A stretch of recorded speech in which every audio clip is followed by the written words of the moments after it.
Hello everyone, I am Professor Rajmohan Nair, Assistant Professor at JG College of Commerce. I teach accounts at both the levels, undergraduation BCom and post-graduation MCom. Today in this session, we are going to discuss a numerical from consignment accounting, which is a part of syllabus of semester 1 accountancy 1 subject. So this particular sum which we are going to deal today is a sum which is based on invoice price. So let's start today's numerical which is based on invoice price. In the last numerical, we have discussed the sum based on cost price. In this particular sum we are discussing today is of invoice price. So now let us discuss the sum. X of Ahmedabad consigned 1000 clocks to his agent Y of Nadiad at cost price of rupees 120 each. So from this particular first line, we come to know that X is a consignor, Y is a consignee. X has a business at Ahmedabad and Y is based at Nadiad. Now, the same format, the same ledgers we have to prepare over here as we prepared in the earlier class. We have to prepare consignment account, we have to prepare consignee's account, here Y's account, and goods sent on consignment account. The first line suggests about the goods sent on consignment to Y. That is, X of Ahmedabad consigned 1000 clocks to his agent Y of Nadiad at a cost price of rupees 120 each. The invoice price was decided after adding 25% profit on invoice price. Now, जब भी सम में invoice price दिया होता है तब हमें जब goods sent on consignment के रिकॉर्ड करना है तब हमें वो इनवॉइस प्राइस पे रिकॉर्ड करना पड़ता है. लेकिन आप भी जानते हो दैट ट्रेडिंग अकाउंट या प्रॉफिट एंड लॉस अकाउंट जब भी हम बनाते हैं वो हमेशा कॉस्ट प्राइस और हिस्टोरिकल प्राइस पे बनता है. तो हम जब इनवॉइस प्राइस पे रिकॉर्ड करेंगे तो हमें उसको नलीफाई करने के लिए और एक एंट्री पास करनी पड़ेगी जिससे इनवॉइस प्राइस जो हम प्रॉफिट ऐड कर रहे हैं नॉर्मल कॉस्ट पे उसको नलीफाई करना पड़ेगा. There is a invoice price in this particular sum. Invoice price कब आता है? When you add a profit element to the cost. And invoice price एक ऐसी अमाउंट है जो अमाउंट आप किसको देते हो? आप कंसाइनी को देते हो. दैट इज आप कॉस्ट पे एक सर्टेन अमाउंट प्रॉफिट ऐड करके ही एक अमाउंट वो आप कंसाइनी को बोलते हो कि इसकी पर्टिकुलर प्राइस इतनी है. That is known as invoice price.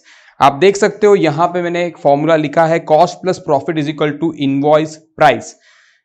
ये सम के अंदर जैसे आप क्वेश्चन के अंदर देख रहे हो सेकेंड लाइन के अंदर लिखा हुआ है कि इनवॉइस प्राइस कब आता है? जब आप 25% प्रॉफिट ऐड कर रहे हो इनवॉइस प्राइस पे. मतलब प्रॉफिट कितना ऐड करना है? 25% ऐड करना है ऑन इनवॉइस प्राइस. नाउ आपको पता है कि cost plus profit is equal to invoice price. तो हम इसी पर्टिकुलर जो cost plus profit is equal to invoice price वाला फॉर्मूला है उसी के अंदर हम क्या करेंगे? हम एज्यूम करते हैं कि इनवॉइस प्राइस 100 हो क्योंकि यहां पे 25% प्रॉफिट ऑन इनवॉइस प्राइस दिया है. अगर 25% ऑन कॉस्ट दिया होता तो मैं क्या करता? कॉस्ट को 100 समझता. लेकिन यहां पे इनवॉइस प्राइस पे 25% कहा है इसीलिए मैंने क्या किया? इनवॉइस प्राइस को 100 एज्यूम कर दिया. तो कैन आई से अगर इनवॉइस प्राइस 100 है तो प्रॉफिट इनवॉइस प्राइस का कितना है? 25% है. दैट इज 100 का 25% कितना आएगा? 25. सो कॉस्ट कितना हो गया? 75. Can I say there is one equation over here कि 75 plus 25 is equal to 100. Now because we got this particular equation now our sum became easy. We can find the invoice price per unit. Now if invoice price is 100 the cost price would be 75. ये हमको कैसे मालूम पड़ गया? ये particular formula में लगाया तो हमें क्लियरली पता चल चुका है. Can I say cost price per unit of clock is given in the sum. हमको कॉस्ट प्राइस ऑलरेडी दिया हुआ है सम के अंदर, पहले ही लाइन में दिया है 120 रुपीज है कॉस्ट.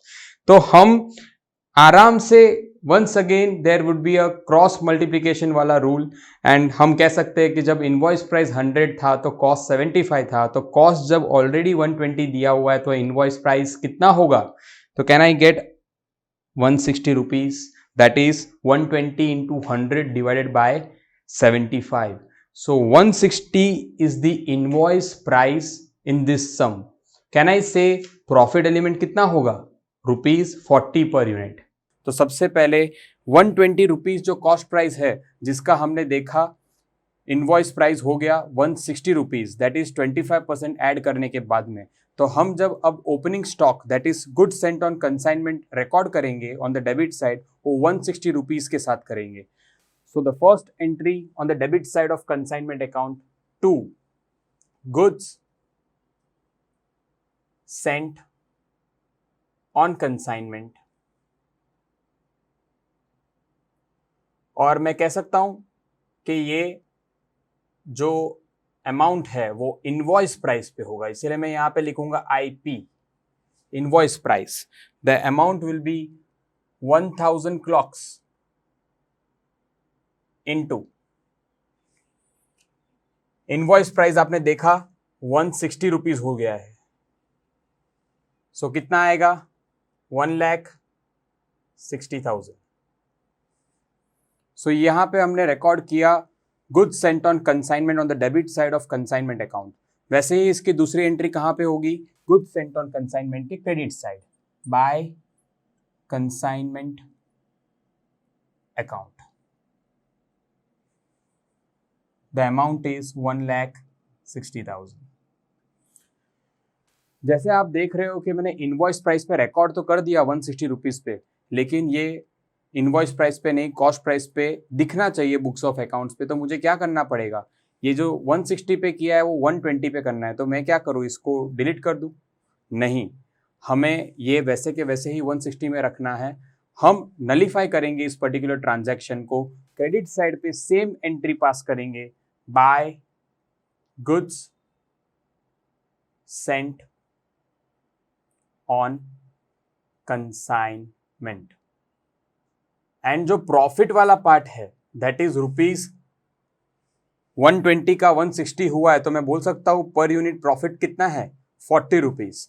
तो मैं यहां पे 1000 क्लॉक्स इनटू 40 रिकॉर्ड करूंगा और आंसर आएगा 40,000।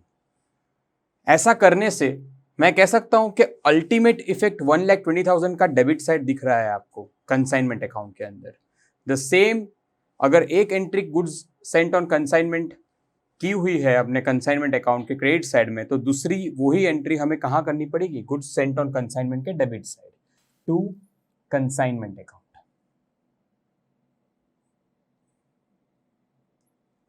The amount will be 40,000। जब भी इनवॉइस प्राइस वाला सम होता है एग्जाम में जब पूछते हैं, तो हमें डिस्क्लोजर व्यू पॉइंट के हिसाब से यहाँ पे इनवॉइस प्राइस पे दिखाना पड़ता है और उसको नलीफाई करना पड़ता है।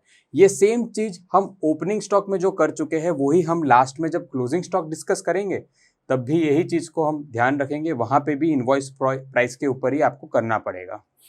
Yes, now moving forward to the sum, the X paid rupees 1,500 for insurance, 300 for carriage and 1,200 for freight while sending the goods।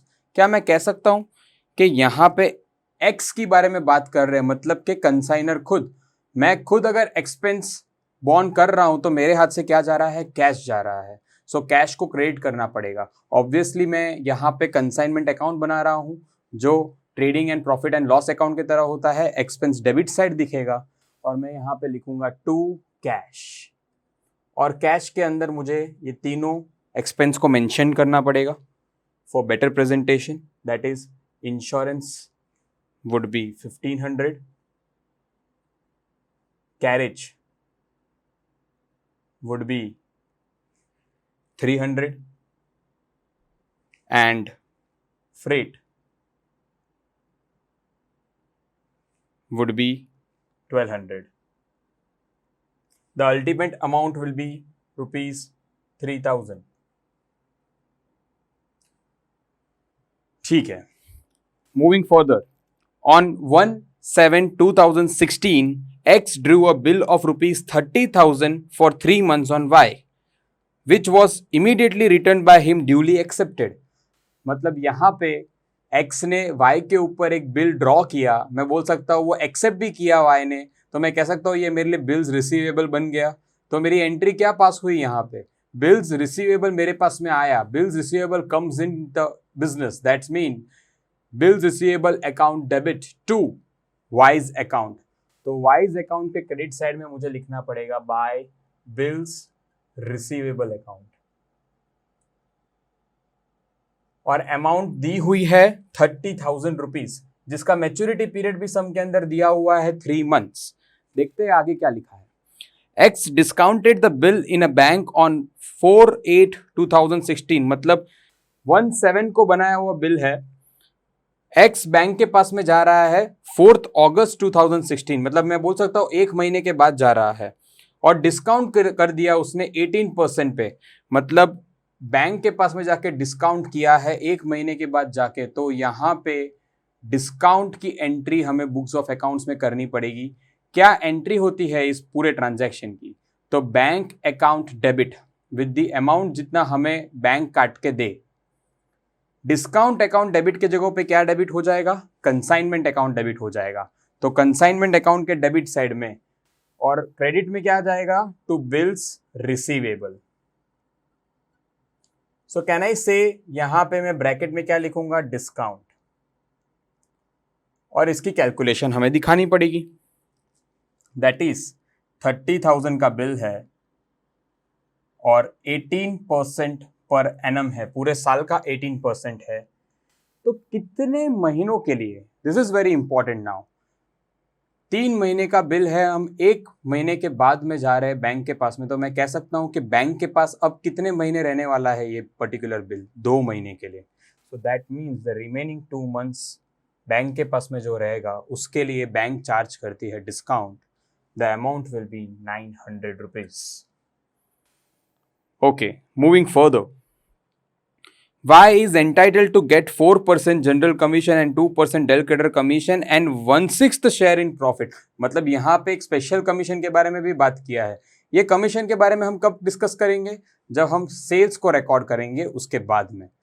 तो moving further to the sum, that is on 31/3/2017 Y sent an account sale. और account sale क्या होता है हमने पिछले class में देखा था. And bank draft for the amount due from him. According to this account sale के अंदर इंफॉर्मेशन दी हुई है. सबसे पहले he paid ₹3,000 for freight and clearing charges and 2,795 for advertisement. ये सारे खर्चे किसके बारे में बता रहे हैं, जो वाई ने किया है. He paid ₹3,000 for freight and clearing charges and ₹2,795 for advertisement. यहाँ पे ही बोले तो वाई ने इतने खर्चे किए हुए हैं. तो जो भी खर्चे हैं वो अल्टीमेटली हम कंसाइनमेंट अकाउंट के डेबिट साइड में लिखेंगे. तो कंसाइनमेंट अकाउंट के debit side 2. Now this is important. ये एक्सपेंस क्या मैंने किया है, नहीं, मेरे हाथ से पैसे नहीं गए हैं. ये अल्टीमेटली किसने पे किया होगा, वाई ने. तो यहां पे मैं क्या लिखूंगा, टू वाइज अकाउंट, और उसके अंदर freight 3,000, advertisement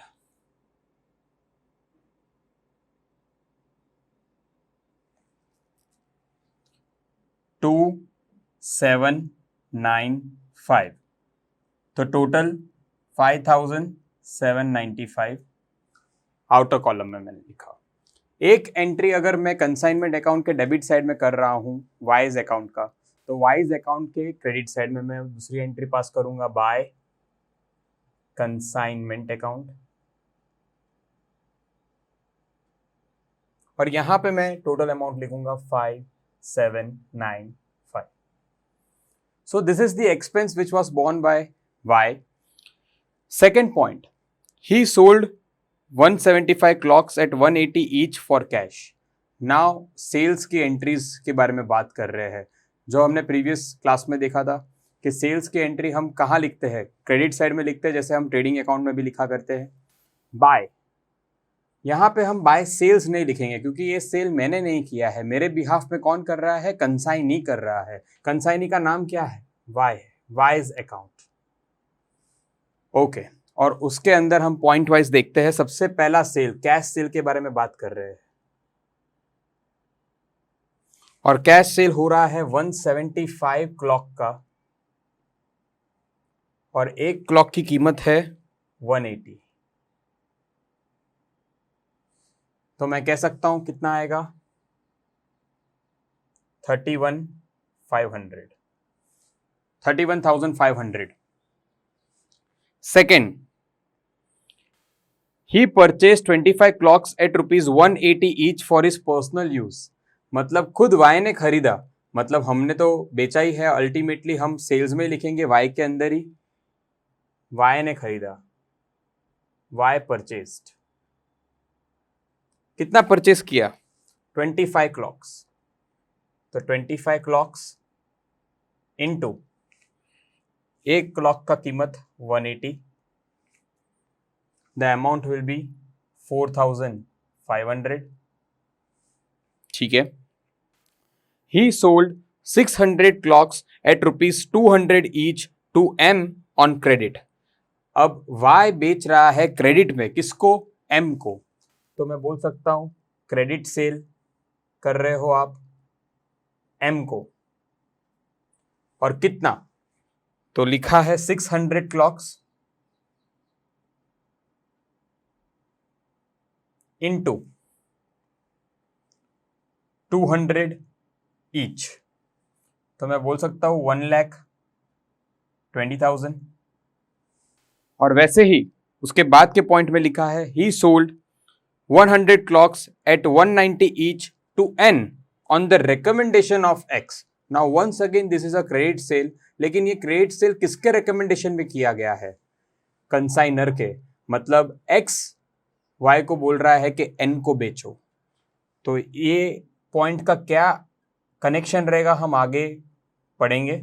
very important point कि हम एन को सेल कर रहे हैं कितना clocks, 100 clocks, and each of ₹190।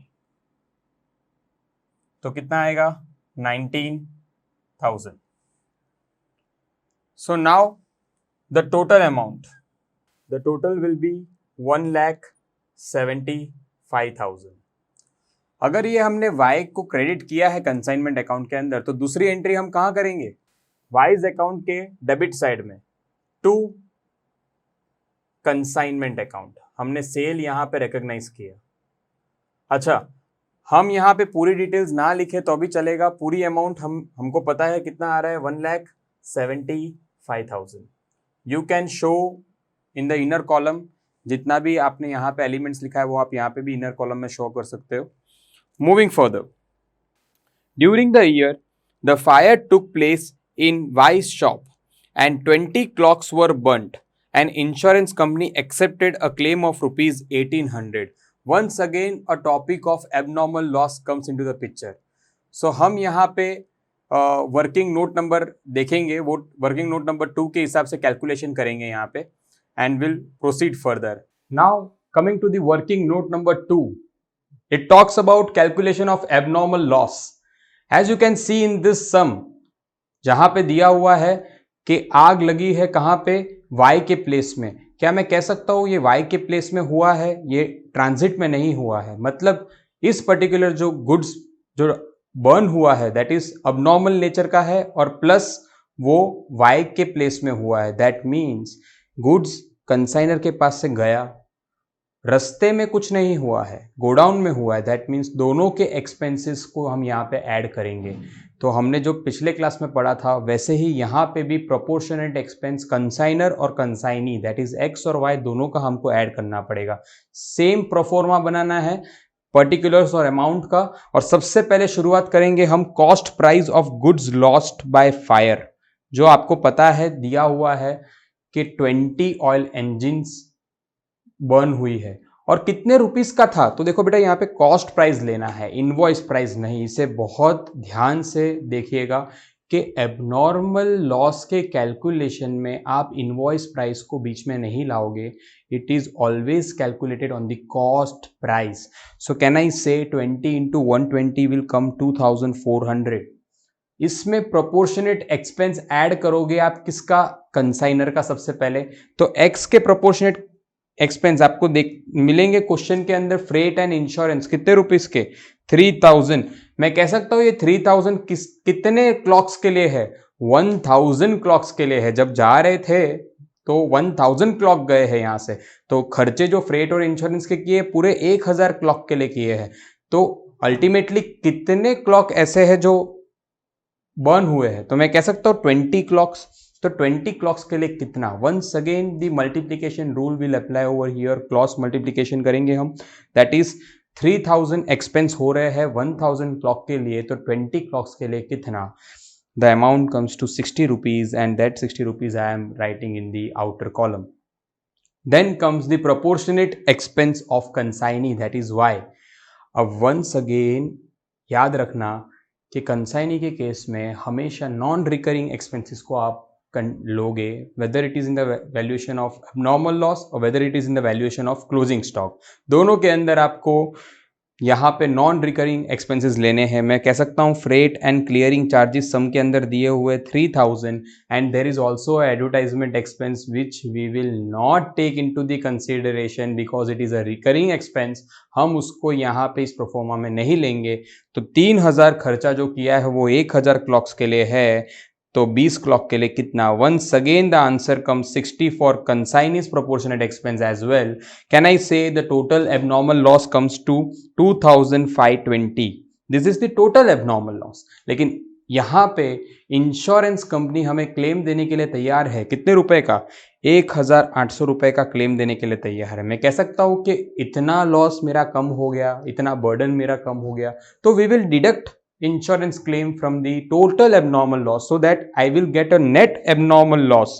वो कितना आया, 720 rupees. Can I say this 720 rupees is to be return, is to be transfer to the profit and loss account. So यहां पे जर्नल एंट्री क्या पास होती है, general profit and loss account 720 rupees debited. Then you will debit insurance company if insurance company accepts the claim। अब मान लो कि आपको amount मिल जाता है तो आप वहां पे बैंक अकाउंट को डेबिट कर सकते हो। बैंक अकाउंट डेबिट करोगे कितना, 1800।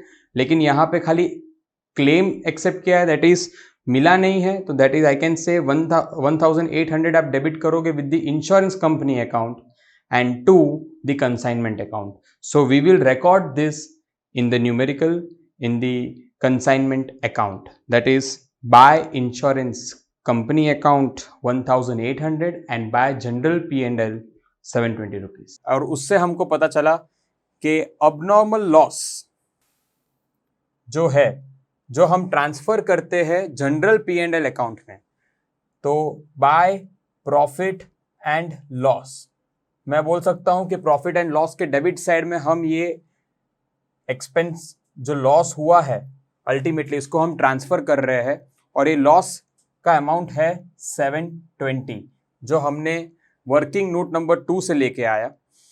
और वैसे ही इंश्योरेंस क्लेम जो हमको ऑलरेडी सम के अंदर दिया हुआ है, हमको जितना मिलने वाला है, तो by insurance company account 1800। So this two amount we came to know from working note number 2।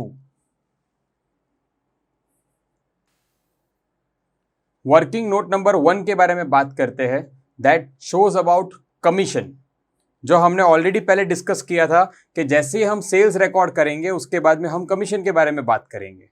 तो कमीशन जो सम के अंदर ऑलरेडी दिया हुआ है, जो आप देख सकते हैं क्वेश्चन के अंदर लिखा है कि Y is entitled for 4% general commission and 2% dull cutter commission and 1/6 share in profit।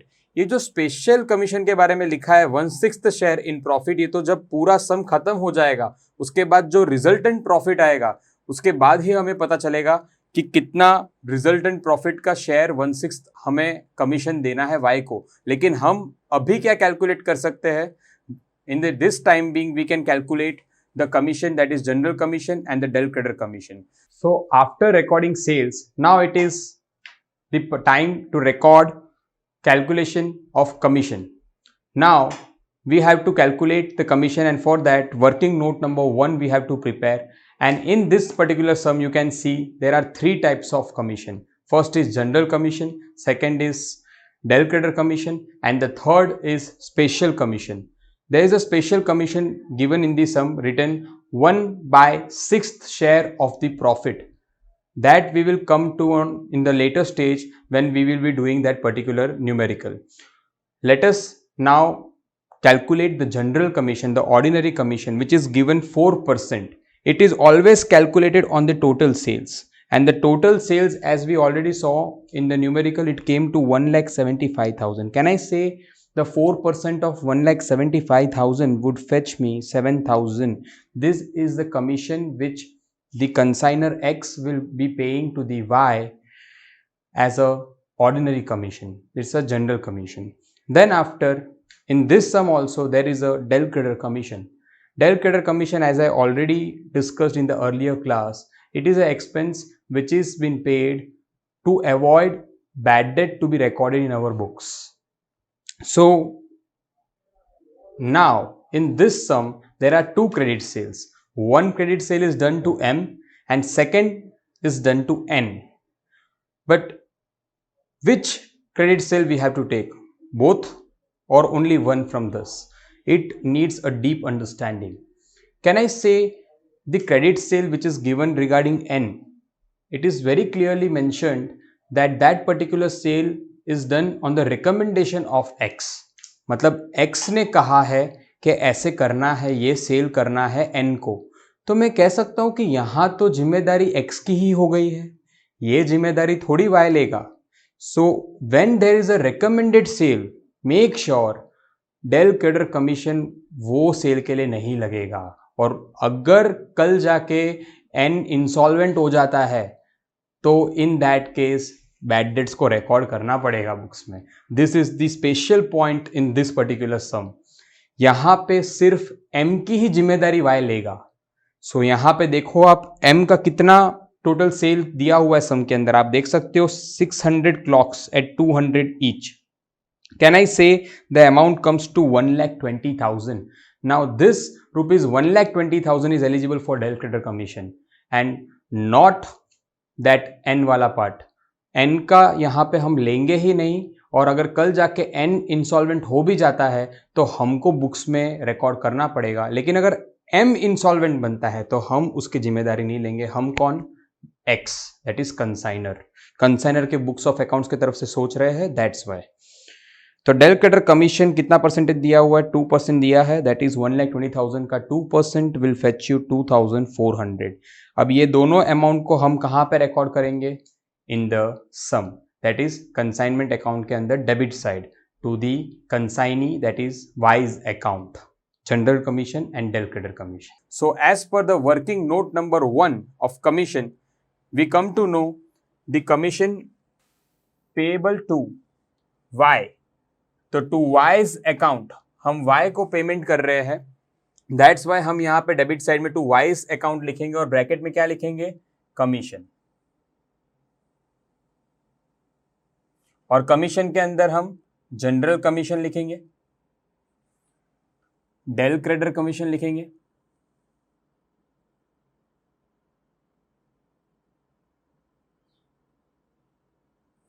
और स्पेशल कमीशन लिखेंगे.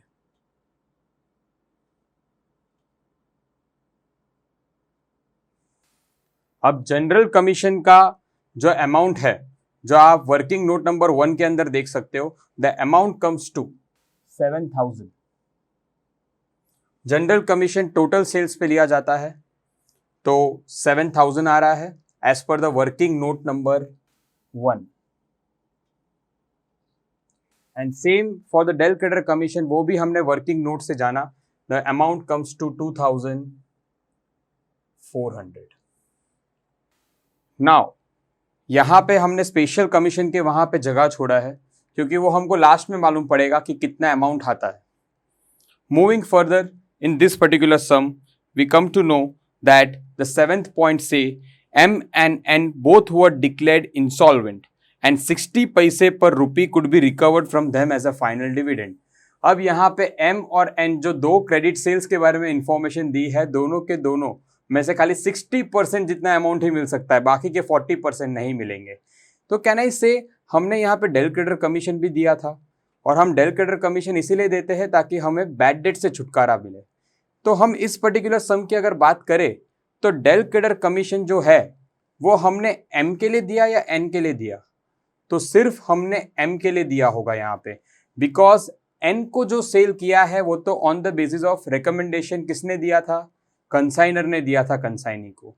सो because of that particular reason जितना भी लॉस एन से होगा वो हम रिकॉर्ड करेंगे. एम का जितना भी बैड डेट होता है वो वाई बियर करेगा, हम नहीं करेंगे. तो हम कह सकते हैं जो क्रेडिट सेल हमने किया हुआ है एन को, दैट इज 19,000 का 40% जितना हमें नहीं मिल पाया. ये हमें हमारे किताब में लिखना पड़ेगा.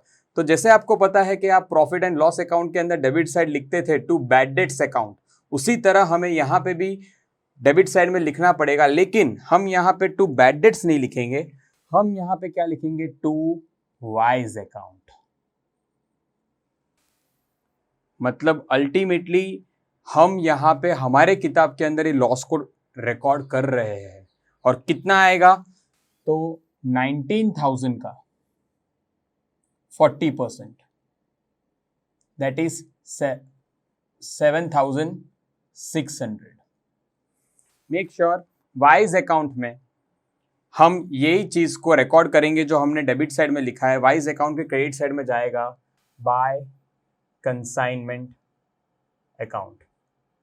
हम बोल सकते हैं इट्स अ बैड डेट. कितना, तो 7,600. So this was the record of bad debts. We will not record bad debt that arise from the credit sale that took place to M. That is 1,20,000 को हम यहाँ पे neglect करेंगे, हम खाली 19,000 को रिकॉर्ड करेंगे. Moving further, out of the unsold clocks, 5 clocks were in damaged condition and rupees 225 was estimated as a total repairing expense to make them saleable. Now ये पर्टिकुलर पॉइंट को हम last working note, that is working note number 3 to find out the closing stock, उसके अंदर हम इसका record करेंगे. ऐसा लिखा है कि 5 क्लॉक्स ऐसे थे जो डैमेज कंडीशन में थे, जो गोडाउन में पड़े हैं, जिसको नहीं बेच पाए हैं. आई वुड से दैट वो पर्टिकुलर स्टॉक अनसोल्ड स्टॉक के अंदर होंगे, जिसको रिपेयर करने का खर्चा कितना दिया है, 225 रुपीज में रिपेयर कर दिया है. तो क्या ये रिपेयरिंग का खर्चा हम डेबिट साइड लिखेंगे? The answer is no. हम इसको वर्किंग नोट नंबर 3 के अंदर डिस्कस करेंगे, the valuation of closing stock. Now after recording all the elements, now it's time to find out the closing stock in this sum. Now remember friends, जब opening stock की बात करते that is goods sent on consignment, हमने जब record किया numerical में, तब आपने देखा होगा कि हमने इनवॉइस प्राइस पे रिकॉर्ड किया था और उसको बाद में हमने नलीफाई किया. The same aspect we have to take care into consideration while doing the valuation of closing stock. यहाँ पे भी हमें ये चीज़ का ध्यान रखना है और प्रोफोर्मा बिल्कुल वैसा बनता है जैसे एबनॉर्मल लॉस में बना था, पर्टिकुलर्स एंड अमाउंट का कॉलम बनेगा. लेकिन यहाँ पे डिफरेंस इतना है कि एबनॉर्मल लॉस हमेशा कॉस्ट प्राइस पे रिकॉर्ड होता है, लेकिन क्लोजिंग स्टॉक जहां पे इनवॉइस प्राइस वाले सम होते हैं वहां पे इनवॉइस प्राइस को आपको लेना पड़ेगा. लेकिन सबसे पहले यहां पे आप देखो कि सबसे पहले यहां पे 1000 क्लॉक्स थे हमारे पास में, जिसमें से 1000 क्लॉक में से हमारे पास में अब स्टॉक कितना बच गया है वो पहले देखना पड़ेगा. तो कहना इससे 175 जो क्लॉक्स थे वो तो हमने सेल कर दिया by the mode of cash sales, and then after 25 clocks जो है वो हमने सेल कर दिया. किसको? खुद कंसाइनी को सेल किया, उसने पर्सनल यूज के लिए लिया, right. And then after 600 clocks जो थे वो सेल किया हमने किसको? क्रेडिट में एम को. एंड देन आफ्टर 100 क्लॉक्स हमने किसको दे दिया? एन को किया, that is recommended sales. And last में 20 क्लॉक्स तो were burned by fire, can I say कि इस केस में 80 क्लॉक्स बच रहे हैं। क्या इसे मैं कॉस्ट प्राइस में लिखूं या इनवॉइस प्राइस में लिखूं? हमें इसे इनवॉइस प्राइस में लिखकर जितना प्रॉफिट वाला एलिमेंट है उसे नलीफाई कर देंगे। मतलब हमको डेबिट में भी एक एंट्री करनी पड़ेगी। अगर हम क्रेडिट में क्लोजिंग स्टॉक लिखते हैं तो डेबिट में भी क्लोजिंग स्टॉक लिखेंगे हम, टू नलीफाई द इफेक्ट। तो सबसे पहले हम इनवॉइस प्राइस के साथ रिकॉर्ड करेंगे 80 into the invoice price 160, the amount comes to 12,800। Now closing stock होगा किसके पास? ऑब्वियसली वाई के पास में, कंसाइनी के पास में। तो मैं कह सकता हूँ यहाँ तो दोनों के खर्चे हमेशा लगेंगे, that is consignor and consignee. तो यहाँ पे एक्स के खर्चे कितने हो रहे हैं? फ्रेट एंड इंश्योरेंस 3,000 रुपीज हो रहे हैं, वो 1,000 क्लॉक्स के लिए है। तो 80 क्लॉक्स के लिए कितना? तो you will get 240 rupees, that you have to once again write to the outer column. And then after the proportionate expense of consignee, यहाँ पे भी same concept, that is you have to only take into consideration the non recurring expenses. You will not record recurring expenses like salesman commission और advertisement. ऐसे type के expenses आप नहीं लिखोगे। यहाँ पे ऑक्ट्रो एंड इंश्योरेंस है जो नॉन रिकरिंग नेचर के है। एंड 3,000 खर्चे किए हैं आपने फॉर 1,000 क्लॉक्स, तो 80 के लिए कितना? वंस अगेन सेम कैलकुलेशन वैसे के वैसे ही, और वहाँ पे भी 240 आपको मिल रहा है। नाउ क्लोजिंग स्टॉक तो आपको मिल गया, और ये 13,280 इनवॉइस प्राइस पे, ध्यान रखना ये कॉस्ट प्राइस पे नहीं है। लेकिन एक लास्ट लाइन में एक मस्त पॉइंट ऐड किया है यहाँ पे, दैट इज समथिंग यूनिक जो अभी तक के सम्स के अंदर आपने कहीं देखा नहीं होगा। और वहां पे ऐसा लिखा है कि 5 जो लास्ट में अनसोल्ड गुड्स है उसमें से 5 डैमेज्ड पीस थे, और इसको ठीक करने के कितने रुपए लगे? 225। अब ध्यान से पढ़ना उस लाइन को कि 225 रुपए में आपके 5 डैमेज्ड जो अनसोल्ड गुड्स थे वो ठीक हो गए। तो ये रिपेयरिंग खर्चे को मैं कहाँ लिखूं? कंसाइनमेंट अकाउंट के डेबिट में लिखूं? No, the answer is no. आप वहां नहीं लिखोगे। ये अनसोल्ड गुड्स का खर्चा था जो आपने उठाया, तो ये कहाँ आपको सेटल करना पड़ेगा? वैल्यूएशन ऑफ क्लोजिंग स्टॉक में। आपका क्लोजिंग स्टॉक का वैल्यू उतना कम हो गया। So what you will do is you will deduct from closing stock repairing expense of 5 clocks, and it is given in the sum, that is 225. You will deduct it from the total closing stock and you will get the net closing stock at invoice price. ध्यान रखना ये invoice price पे ही है, और 13,055, और इससे हम record करेंगे कहाँ पे?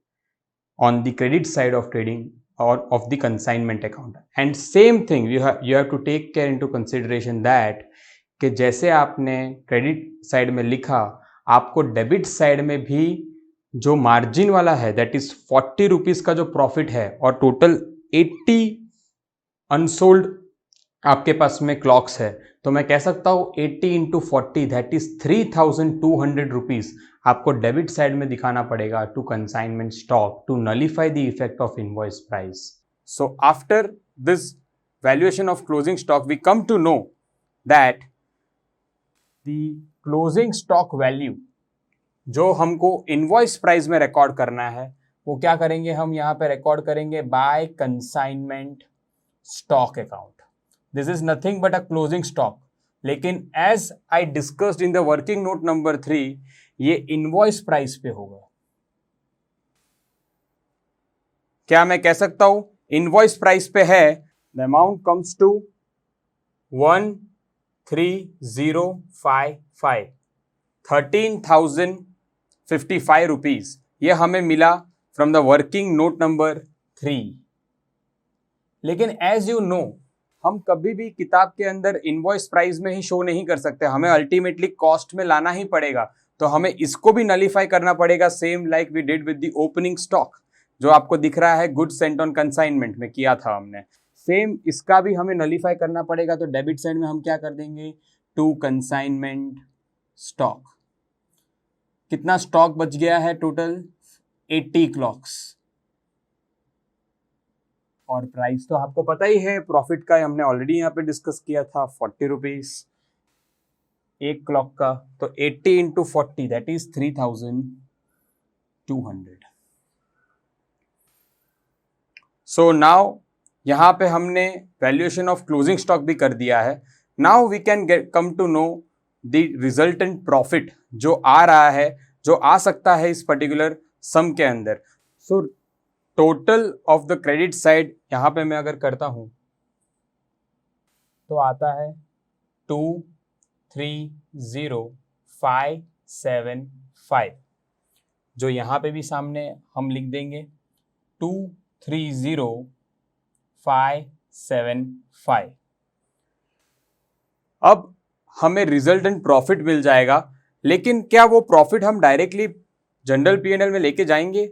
द आंसर इज नो, क्योंकि अभी भी एक चीज बचा हुआ है और वो हमको दिख रहा है स्पेशल कमीशन, जो लिखा था कि 1/6 ऑफ द शेयर है ऑफ द रिजल्टेंट प्रॉफिट। तो प्रॉफिट अगर आप क्रेडिट साइड में से डेबिट को माइनस करते हो तो आपको मिलेगा 40680, जिसका 1/6 पार्ट सम के अंदर दिया हुआ है 6780। ये 6780 आपका स्पेशल कमीशन आया। ये आप कहां पे रिकॉर्ड करोगे? स्पेशल कमीशन के टैब में।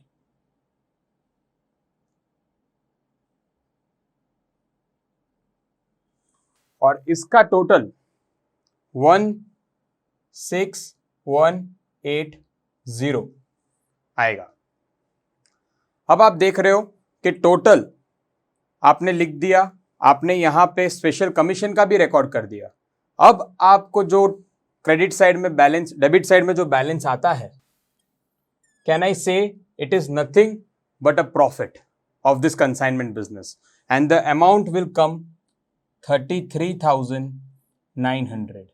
एंड इस अमाउंट को आप कहां पे ट्रांसफर करोगे? इसको आप लेके जाओगे to general P&L account, profit and loss account के पार्ट बनता है ये amount. So can I say यहां पे आपको 33,900 जो आया है वो आपका कंसाइनमेंट का प्रॉफिट है। This amount you will take to general profit and loss account, that is 33,900। हमें ये बिजनेस करने से कितना प्रॉफिट हो रहा है इसमें? 33,900 रुपीज। नाउ हम क्लोज करेंगे वाइज अकाउंट। वाइज अकाउंट को क्लोज करने पे हमें पता चलता है कि यहाँ पे on the debit side total amount कितना है? 1,75,000। जब आप सारे अमाउंट को क्लोज कर दोगे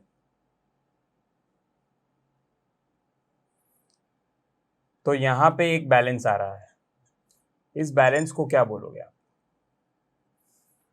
हमने पिछले सम के अंदर देखा था, जो बैलेंस अगर कभी भी कंसाइनी के अकाउंट में आता है तो वो क्या होता है? बैंक रेमिटेंस होता है। मतलब उतना अमाउंट हमें मिलने वाला होता है। किसके पास से? वाई के पास से। और इसके बारे में ऑलरेडी इंफॉर्मेशन सम के अंदर दी हुई है। We can say we got the amount, so we will write by bank account. और जब आप इसमें से डेबिट साइड में से सारे क्रेडिट साइड माइनस करोगे तो आपको टोटल कितना मिलता है? 115,425। This is the total amount of remittance Y से मिलने वाला है लास्ट में, ये पूरा बिजनेस खत्म होने के बाद। सो कैन आई से कंसाइनमेंट को क्लोज कर दिया आपने, वाइज अकाउंट को क्लोज कर दिया। द लास्ट अकाउंट जो क्लोज करना बाकी है that is goods sent on consignment. मैं कह सकता हूँ यहाँ पे टोटल 1,60,000 है क्रेडिट साइड में, जो ऑब्वियसली हायर अमाउंट है। तो जो भी बैलेंस आता है वो आपको पता है कहाँ जाएगा? ऑब्वियसली ईयर एंड में ये कहाँ जाएगा? टू ट्रेडिंग अकाउंट, क्योंकि ये अपने बिजनेस में से अमाउंट जा रही है। मैं बोल सकता हूँ 1,20,000 कॉस्ट प्राइस पे आ गया ये। सो टोटल अमाउंट जो हमारे बिजनेस में से गया, जो गुड्स हमारे बिजनेस में से किसके पास में गया? वाई के पास में गया। कैन आई से 1,20,000, जो आपको इवन कंसाइनमेंट अकाउंट के डेबिट साइड में और क्रेडिट साइड में जो पहला एंट्री किया है उसमें ही आपको पता चल जाता है कि 1,20,000। Thank you so much friends. So ये पर्टिकुलर सम के अंदर सबसे खास बात ये थी कि ये सम इनवॉइस प्राइस वाला सम था। जो हमने पिछले क्लास में किया था वो कॉस्ट प्राइस पे था, ये इनवॉइस प्राइस पे है और आपको डिस्क्लोज करना पड़ता है इनवॉइस प्राइस पे। तो जब आप डिस्क्लोज करते हो 160 पे तो अल्टीमेटली आप ट्रेडिंग अकाउंट और P&L अकाउंट में जो कॉन्सेप्ट है हिस्टोरिकल कॉस्ट का वो अफेक्ट होता है कहीं ना कहीं। सो आपको ये नलीफाई करना पड़ता है, जिसके लिए हमने देखा था ओपनिंग स्टॉक और क्लोजिंग स्टॉक इस सम के अंदर दोनों ही हमने इनवॉइस प्राइस के साथ में रिकॉर्ड तो किया, लेकिन इसका नलीफाई करने के लिए एक सामने हमने उसका इफेक्ट जरूर दिया। जो आप देख सकते हो ओपनिंग स्टॉक के अंदर भी हमने नलीफाई करने के लिए क्रेडिट साइड में by goods sent on consignment, जो एडिशनल प्रॉफिट जो हमने इनवॉइस प्राइस के लिए बनाने के लिए किया था वो हमने नलीफाई कर दिया। The same is the case with the stock. Stock जो इनवॉइस प्राइस पे रिकॉर्ड किया है उसको नलीफाई करने के लिए हमने डेबिट साइड में लिखा है टू कंसाइनमेंट स्टॉक 3200 रुपीज, जिससे हमको ये मालूम पड़ता है कि हम इनवॉइस प्राइस पे रिकॉर्ड तो करेंगे, लेकिन अल्टीमेटली ये पर्टिकुलर कंसाइनमेंट अकाउंट में हमेशा कॉस्ट में ही आपको आंसर मिलेगा। So this was one such point in this particular sum. Additional topic जो इसके अंदर जो खास था वो था कि हमने जो क्रेडिट सेल किया एन को, हमने जो क्रेडिट सेल किया है, जो हमने वाई को बोला, हमारे रिकमेंडेशन पे वाई ने किया, तो हम इस सम के अंदर डेल क्रेडिटर कमीशन दे रहे थे। तो डेल क्रेडिटर कमीशन का काम ये होता है कि हम बैड डेट्स जो रिकॉर्ड करते हैं वो तभी रिकॉर्ड करेंगे जब हम डेल क्रेडिटर कमीशन नहीं देंगे, अदरवाइज वो जनरली किसका होता है बैड डेट्स, वो हमारा लॉस होता है। But because we are giving del creditor commission we will not write bad debts. But in this sum हमने देखा कि जो एम को क्रेडिट सेल किया है उसमें हमने कोई गारंटी नहीं ली है, तो वो अगर कल जाके कोई इंसॉल्वेंट हो भी जाता है तो उसका लॉस मैं बेयर नहीं करने वाला। लेकिन अगर मैं बात करूं एन के बारे में, तो एन का जो सेल किया है हमने 19,000, अगर एन कल जाके कोई लॉस करता है तो हमें हमारी किताब के अंदर लिखना पड़ेगा, क्योंकि हमने कहा था वाई को कि आप एन को बेचिए। दैट्स वाई आप देख सकते हो कि डेल क्रेडिटर कमीशन के बाद में आपने जो ये वाई का टोटल अकाउंट जहाँ पे लिखा हुआ है 19,000 into 40%, that is bad debt you have recorded on the debit side of consignment account, जो आपको दूसरा इफेक्ट मिलेगा वाइज अकाउंट में क्रेडिट साइड में, जिसमें आपने ब्रैकेट में मेंशन भी किया है bad debt. Third thing what is very important in this particular sum was जो लास्ट वाला लाइन लिखा है सम के अंदर, that is there is a change in this particular sum that there is given 5 damaged clocks आपको लिखे हुए हैं, जिसको रिपेयर करने के खर्चे 225 दिया हुआ है, जिसको हमने कंसाइनमेंट अकाउंट में नहीं शो किया, हमने उसको वर्किंग नोट नंबर 3 के अंदर डिस्कस किया है। So this were the important topics, important main points which was additional in this particular sum. Thank you.